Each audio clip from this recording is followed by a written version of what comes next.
Listener warning. This episode is based on historic testimony that contains subject matter and descriptions which some listeners might find disturbing. Parental discretion is advised. Peru was a far cry from Japan, but there was opportunity, so the Matsushita family immigrated to Lima.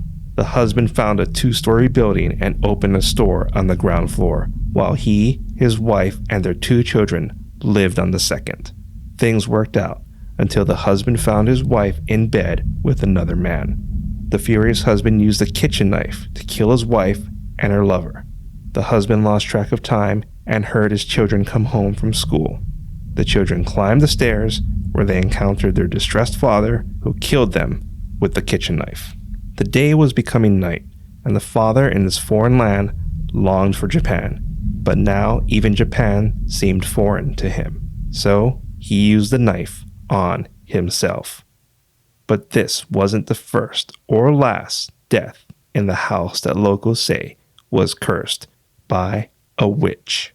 The house is Lima's La Casa Matsusita, and this is Legends from the Pacific.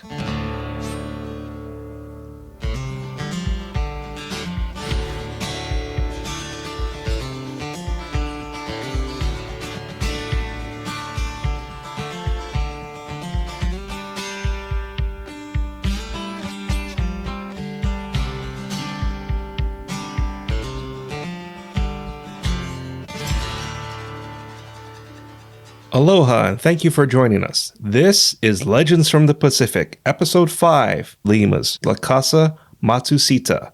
I am Kamuala Kaneshiro. Later in this episode, your featured Hawaiian word, song, and the house's connection with English actor Malcolm McDowell. But first, La Casa Matsusita.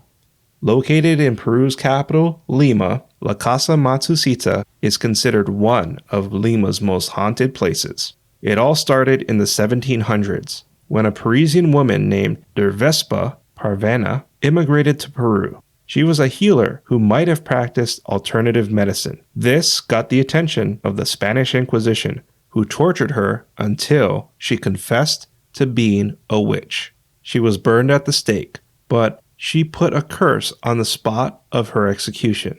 Time passed, and a wealthy man built his house on the cursed site. The following is based on collected testimony. He was a rich but cruel man who treated his servants harshly. His servants decided to get back at their master during one of his feasts. Knowing they'd be banished outside, the servants waited for the guests to arrive. Once they did, they spiked the drinks with a hallucinogenic powder, locked the doors, and listened outside. The ruckus party softened. A commotion erupted. Plates crashed against the floor, and ghastly screams froze the servants. Most of the commotion stopped by the time the servants entered. They discovered a gruesome scene. The drugged guests savagely disemboweled each other. Entrails flooded the floor, and among the carnage, the servants found their master's limbless, eviscerated body. The servants were administered into an asylum, but never recovered. The house was quiet during the following years, until the Matsushita family arrived. Now, there's 2 things I'd like to point out.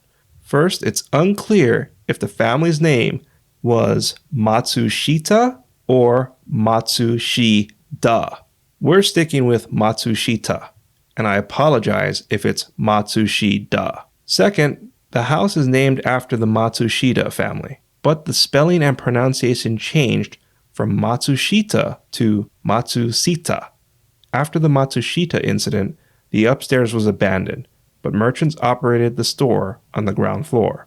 During the 1960s, Argentinian celebrity Humberto Vilches Vera said he'd spend several days and nights in the casa. Humberto didn't last. Witnesses say Humberto was speaking in tongues and ran screaming from the casa. He received psychological treatment for 13 months before returning to the public. Later in his life, Humberto claimed he pretended to go to the house and staged his breakdown. However, when pressed on the matter, Humberto refused to comment about the psychological treatment he received, or say where he was during his 13-month disappearance. Still to come, your featured Hawaiian word, song, and Malcolm McDowell's connection, but now, a story.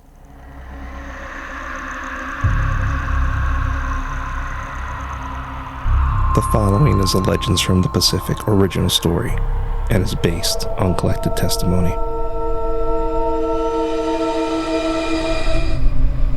After the Matsushitas, but before Humberto's incident, there was a shopkeeper. When the noises upstairs began to wear on him, he requested help from the church and hoped they might end the disturbance. Weeks passed. The noises became louder, and the shopkeeper wondered if the upstairs knew his plans. The second floor was silent. That's when the shop door opened. It was a customer. Shelves blocked the customer from view. The shopkeeper greeted the individual. The customer coughed and said he wasn't here to buy anything. The shopkeeper scowled. "Why did you come in?" "I was sent for," said the customer as he cleared the shelves and adjusted his priestly collar. The shopkeeper apologized, offered the father water, and explained the noises upstairs. The father sipped his water and asked if the family living upstairs encountered the disturbances. "The upstairs is abandoned. Are you familiar with this building's history?" the shopkeeper said. "Yes, but things get exaggerated. Can you show me the upstairs, please?" The shopkeeper took the father to a door. "I've never seen an exorcism before." The father wiped sweat from his brow. "It's become second nature for me. You have nothing to fear." "Oh, I must watch the store," the shopkeeper said as he opened the door that revealed a stairway. "Do you need someone to assist you?" The father glanced up the stairs. "No, I'll be fine." The shopkeeper gave the priest a flashlight and closed the door behind him. Walls radiated the afternoon heat, and the stairs were darker than the father expected. He used a flashlight to find the light switch and went upstairs. Stagnant air filled the second floor. Light bleeding from the boarded windows illuminated the room. The father struggled catching his breath. Shadows moved on the floor. Beady eyes reflected light. "Rats," the priest smirked. He placed his bag on the floor. Something graced his hair. He swatted at it, but felt nothing. Silence throbbed his ears. Something touched the back of his neck. The father spun around and faced the stairs leading down. The father prayed. Something whispered in his ears. "Ships." Screaming erupted from the house and spread into the neighborhood. Silence returned. The downstairs door opened. The shopkeeper looked in. "Father, are you all right?" He went upstairs. He entered what might have been the master bedroom and found the father dead from a heart attack.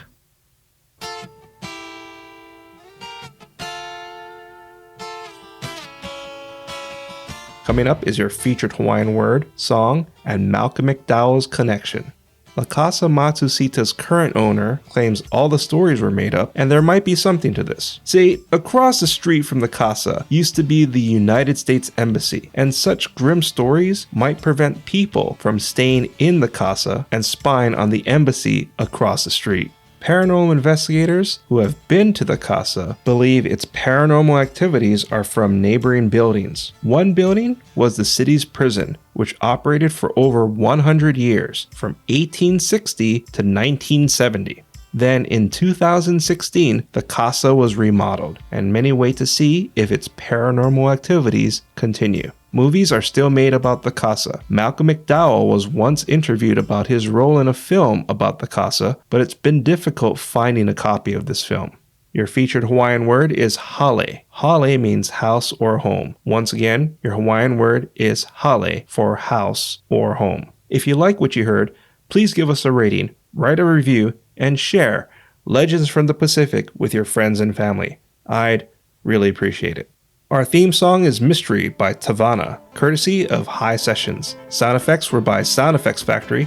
Our music coordinator is Matt Duffy. Links and show notes can be found on our website, legendsfromthepacific.com, including a link to your featured song, which is Fire by Taimane, courtesy of High Sessions. Legends from the Pacific was written, produced, and edited by me, Kamuela Kaneshiro. I also wrote our original stories. Thank you once again for listening. Mahalo and ahui ho.